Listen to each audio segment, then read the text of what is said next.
10वां का subject math का द्विघात समीकरण पढ़ेंगे। यह जो है स्टूडेंट ट्रेन का एक्सरसाइज 4.4 का प्रश्न है। क्षेत्रमिति पर आधारित प्रश्न है। प्रश्न संख्या है 24। कह रहा है किसी समकोण त्रिभुज का कर्ण लघुत्तम भुजा के 2 गुने से 6 अधिक है। और कह रहा है यदि तीसरी भुजा कर्ण से 2 सेंटीमीटर कम हो तो त्रिभुज के भुजाओं को ज्ञात करें। प्रश्न कर रहा है कि एक समकोण त्रिभुज है। उस समकोण त्रिभुज में जो कर्ण है वो कर्ण की लंबाई जो है लघुत्तम भुजा मतलब सबसे छोटी भुजा, समकोण त्रिभुज का सबसे छोटी भुजा का 2 गुना से 6 अधिक है। मतलब कर्ण की लंबाई को बता रहा है कि कर्ण की जो लंबाई है समकोण त्रिभुज की सबसे छोटी भुजा का 2 गुना से 6 अधिक है। और तीसरी भुजा जो है, 3 भुजा होते हैं, एक कर्ण हो गया, एक छोटी भुजा हो गया और एक तीसरी भुजा जो बच गया, अन्य भुजा जो बच गया वो कर्ण से 2 सेंटीमीटर कम है। तो बताइए कि समकोण त्रिभुज का तीनों भुजा की लंबाई क्या है। ये क्षेत्रमिति पर आधारित प्रश्न है। तो सबसे पहले इस प्रश्न को बनाने से पहले ये जानना जरूरी है कि समकोण त्रिभुज कहते किसको है। तो कह रहा है कि जिसको त्रिभुज में एक कोण 90 डिग्री का होता है तो वह समकोण त्रिभुज कहलाता है। ये आपका जो है एक त्रिभुज है, इसमें एक कोण तो 3 गो होते हैं। तो 3 कोण में कोई एक कोण जो है 90 डिग्री का होना चाहिए। अगर एक कोण को 90 डिग्री का होता है तो वह जो है एक समकोण त्रिभुज कहलाता है। ये आपका समकोण त्रिभुज हो गया। अब इस समकोण त्रिभुज जो है नाम दे सकते हैं ABC। तो ABC एक समकोण त्रिभुज है। अब क्यों समकोण त्रिभुज है? क्योंकि इसका कोण B जो है 90 डिग्री है। त्रिभुज में अगर एक कोण 90 डिग्री होते हैं तो वह समकोण त्रिभुज हो जाते हैं। अब इसमें 3 भुजा है। एक भुजा है आपका AB, दूसरा भुजा है BC और तीसरा भुजा आपका AC। तो 3 भुजा आप देख रहे हैं। तो तीनों भुजा का सिर्फ समकोण त्रिभुज में तीनों का जो है अलग अलग नाम दर्शाया जाता है।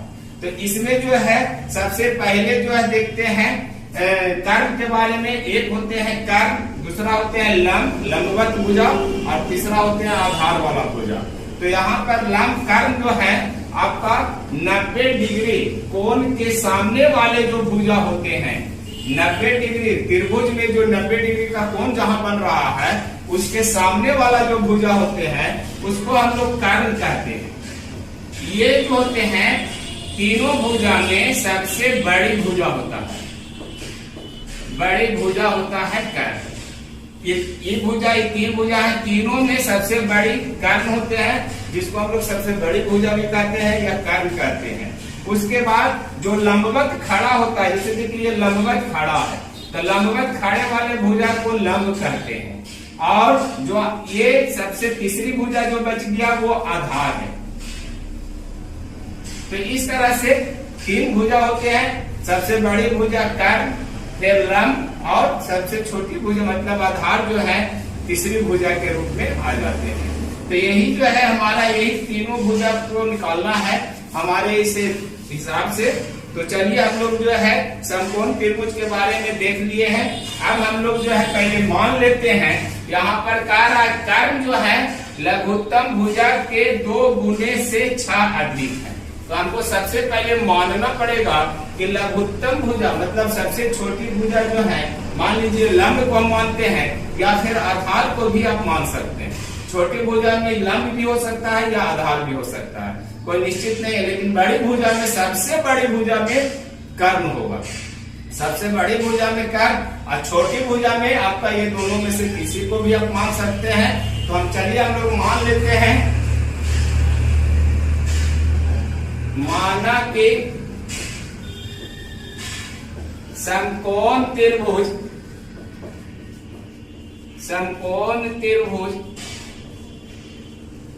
का लंब माने लघुत्तम भुजा,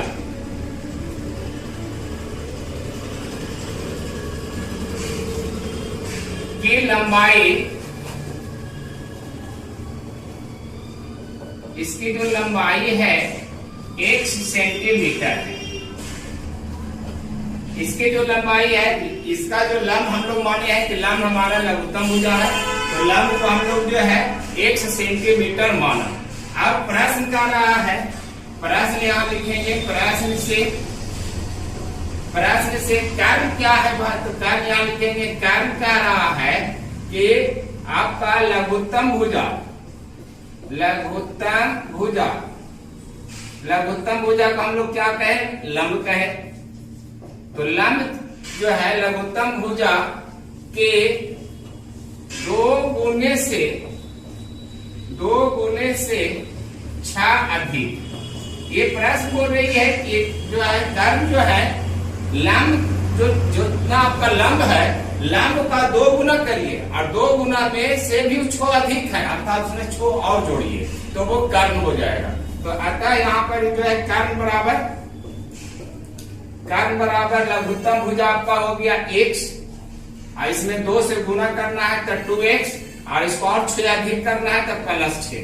तो ये कर्म हमारा निकल गया, लंब हमारा हो गया आपका x हो गया, कर्म हमारा 2x हो गया। फिर अब चला तीसरी भुजा, पुनः प्रश्न से हम लोग आएंगे, प्रश्न से तीसरी भुजा। अब तीसरी भुजा हमारा कौन बच गया, आधार। तीसरी भुजा अर्थात आधार। आधार जो है आपका कह रहा है कि कर्म से 2 सेंटीमीटर कम, कर्म से 2 सेंटीमीटर कम, अर्थात आधार बराबर कर्म का जो लंबाई है, कर्म की जो लंबाई हम लोग निकाले हैं उसमें से 2 कम कर देंगे, मतलब 2 घटा देंगे।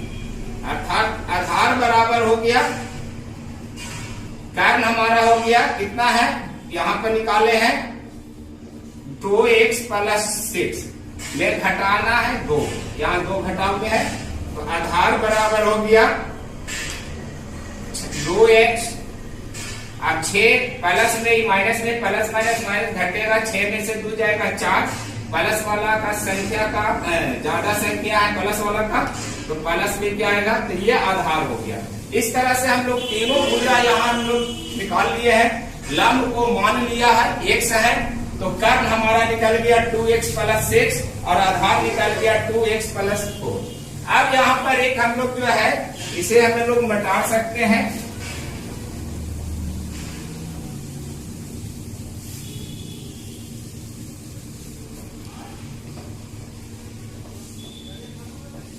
अब हम लोग एक जो है पाइथागोरस का प्रमेय होते हैं, तो वो पाइथागोरस का प्रमेय पर हम लोग हिसाब बना लेंगे। पाइथागोरस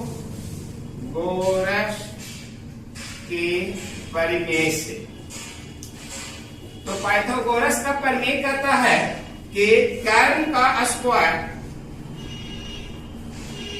बराबर होते हैं लंब का स्क्वायर प्लस आधार का स्क्वायर। ये पाइथागोरस प्रमेय को हम लोग कहते हैं कर्म का स्क्वायर बराबर होते हैं लंब का स्क्वायर प्लस आधार का स्क्वायर। मतलब सबसे बड़ी भुजा का वर्ग का मान जो होता है दोनों छोटे भुजा के वर्ग के योग के बराबर होता है। तो ये फॉर्मूला पर हम लोग तीनों का मान जो है रख देंगे।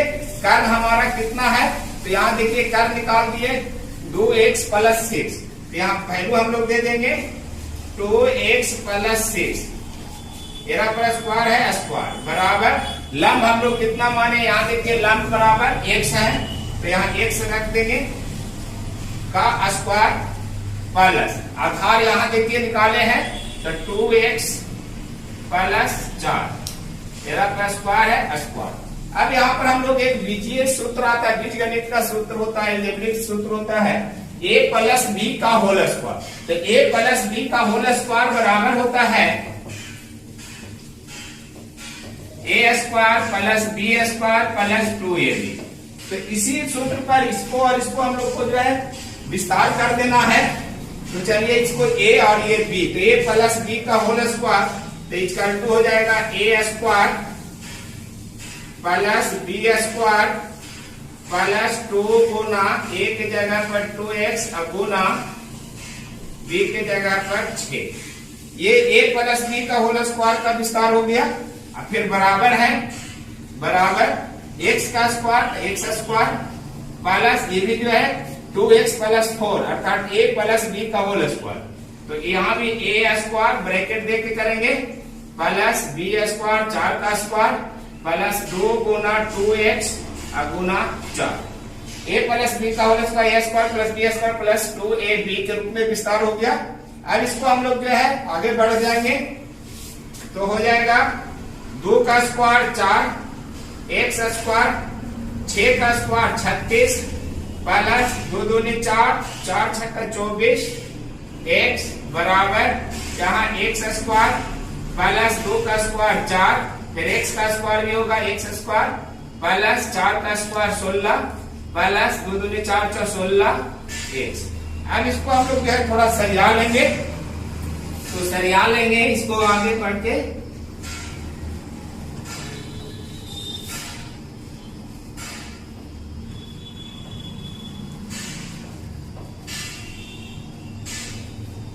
तो 4x स्क्वायर फिर पहला कितना है यहाँ लिख देंगे 24 सरियाने के में 24x प्लस 36। इधर आते हैं RHS की ओर, तो a को x स्क्वायर और 4 को x स्क्वायर, तो a को और 4 को जुट के 5 को x स्क्वायर हो जाएगा 5x स्क्वायर और यहाँ पर जो है plus 16x plus 16x plus 16। अब इसको हम लोग को जो है ये जो RHS की ओर तीनों पद है इसको LHS की ओर ले आएंगे। तो यहाँ पर जो है 4x स्क्वायर प्लस में इधर आएगा तो माइनस में हो जाएगा 5x स्क्वायर प्लस 24x है, इधर ये भी आएगा तो माइनस में हो जाएगा 16x, फिर जो है प्लस 36 है, ये भी आ जाएगा RHS से LHS की ओर तो माइनस में 16 इक्वल टू 0। अब इसको आगे बढ़ जाएंगे हम लोग लेके, तो प्लस माइनस घट रहे हैं, तो 5x स्क्वायर में 4x स्क्वायर जाएगा तो 8x स्क्वायर 5 माइनस में है, बड़ी संख्या है 4 से बड़ा 5 माइनस में है तो ये माइनस लेके आएगा। यहाँ पर प्लस माइनस माइनस घटेगा तो 24 में से 16x घटेगा तो 8x बचेगा। यहाँ प्लस वाला का संख्या का अधिक है तो प्लस लेके आएगा। यहाँ पर भी प्लस माइनस घटेंगे 36 में से 16 तो बचेंगे आपका 20, तो यहाँ 20 हो गए। प्लस वाला संख्या अधिक है प्लस इक्वल टू 0। अब ये हमारा द्विघात समीकरण में बदल गया। अब ये द्विघात समीकरण को हल करने के लिए x का मान यहाँ से निकालने के लिए हम लोग द्विघातीय सूत्र का प्रयोग कर सकते हैं। तो इसके लिए हम लोग को जो है यहाँ से निकालना पड़ेगा, a पता लगाना होगा। तो ये हमारा जो x स्क्वायर का गुणांक है -a, b आपका हो गया x का गुणांक 8 और c अचर पर यहाँ से 20। अब यहाँ से ABC हमारा पता लग गया तो हम लोग फॉर्मूला लगा सकते हैं। यहाँ फॉर्मूला x का समीकरण है तो x बराबर -b plus minus under root b square minus 4ac बटा 2a।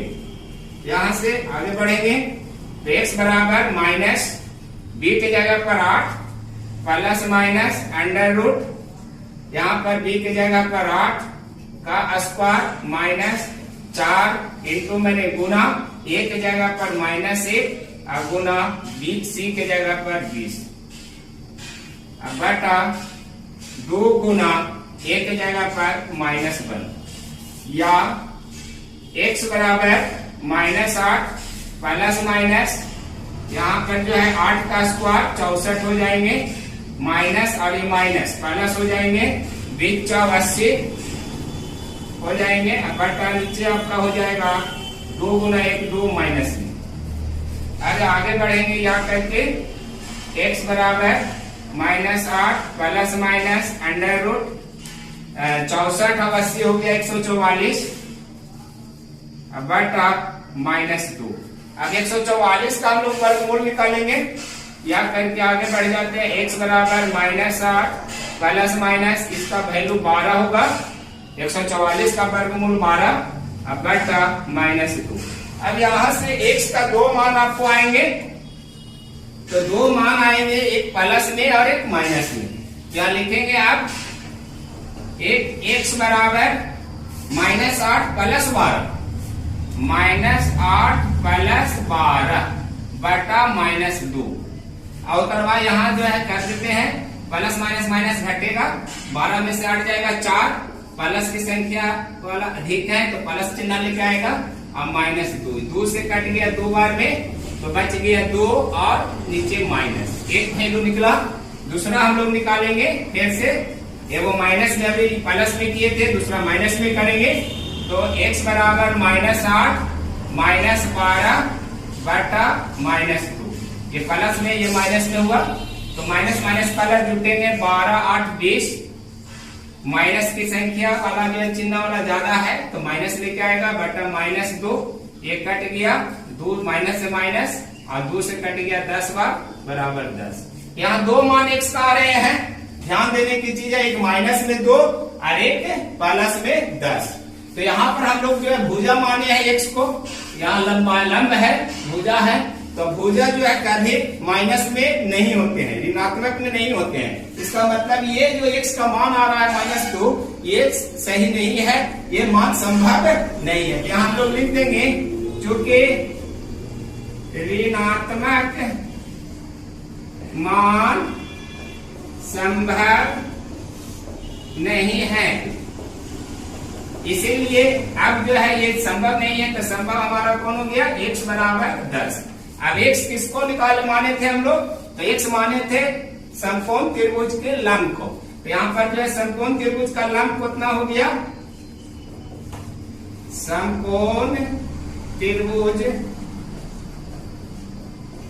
का लंब x माने थे तो x बराबर आ गया हमारा 10, तो ये 10 सेंटीमीटर। एक भुजा हमारा निकल गया, दूसरा भुजा हमारा था कर्ण, तो यहाँ पर हम लोग निकालेंगे कर्ण को।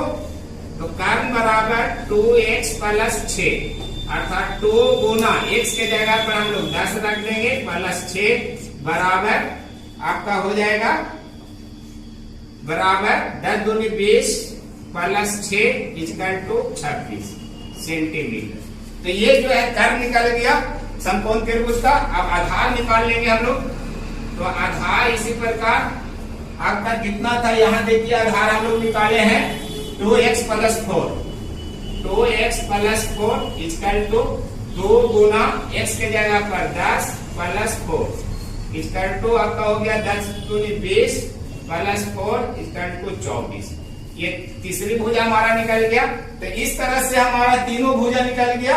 लंब 10 सेंटीमीटर, कर्ण 26 सेंटीमीटर और आधार 24 सेंटीमीटर। अतः करके हम लोग लिख सकते हैं कि एक आपका जो है 10 सेंटीमीटर का भुजा है, एक 24 सेंटीमीटर का भुजा है और एक 26 सेंटीमीटर का भुजा है समकोण त्रिभुज में अंश। तो इस तरह से ये क्षेत्रमिति पर आधारित क्वेश्चन था। ये इस ढंग से क्षेत्रमिति में और भी ऐसे क्वेश्चन है, 4.4 के बाद 24वां के बाद और भी ऐसे क्वेश्चन है जो आप इसी ढंग से क्षेत्रमिति के आधार पर बना सकते हैं।